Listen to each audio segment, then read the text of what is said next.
Saudi আরবের রিয়াদ প্রতিনিধি Sohrab Hossain Liton, Jeddah প্রতিনিধি হানিফ সরকার ও দক্ষিণ আফ্রিকা প্রতিনিধি ফারুক আস্তানার পাঠানো তথ্যচিত্রে বিস্তারিত প্রবাসী সংবাদ জানাচ্ছেন আরাফাত ইয়াসার।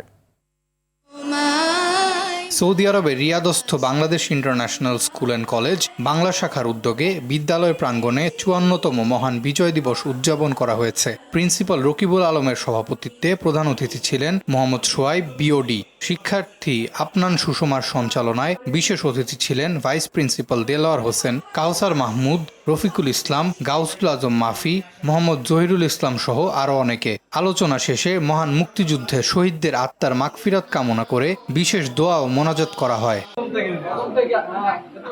দক্ষিণ আফ্রিকার পোর্ট এলিজাবেথ শাখা বিএনপির উদ্যোগে মহান বিজয় দিবস উপলক্ষে দিনব্যাপী কর্মসূচি পালন করা হয়েছে। সেলিম মোহাম্মদের সভাপতিত্বে বিশেষ অতিথি হিসেবে বক্তব্য রাখেন দক্ষিণ আফ্রিকা দক্ষিণ শাখা বিএনপির সভাপতি মোস্তফা কামাল। প্রধান বক্তা ছিলেন সাধারণ সম্পাদক সালাউদ্দিন খান সুজন।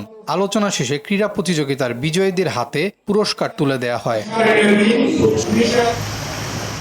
মহান বিজয় দিবস উপলক্ষে জেদ্দায় বাংলাদেশ কনসুলেটে জাতীয় পতাকা উত্তোলন ও আলোচনা সভা অনুষ্ঠিত হয়েছে। কনসাল জেনারেল মোহাম্মদ সাখাওয়াত হোসেনের সভাপতিত্বে আয়োজিত সভায় রাষ্ট্রপতি ও প্রধান উপদেষ্টার বাণী পাঠ করা হয়। তিনি নতুন প্রজন্মকে মুক্তিযুদ্ধের সঠিক ইতিহাস জানার পাশাপাশি সৌদি আরবের আইন মেনে চলা ও বৈধ পথে রেমিটেন্স পাঠানোর আহ্বান জানান।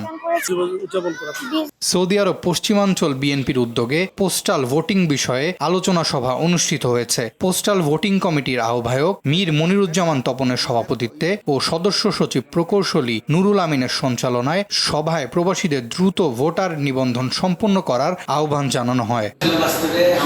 আরাফাত ইয়াসার, RTV।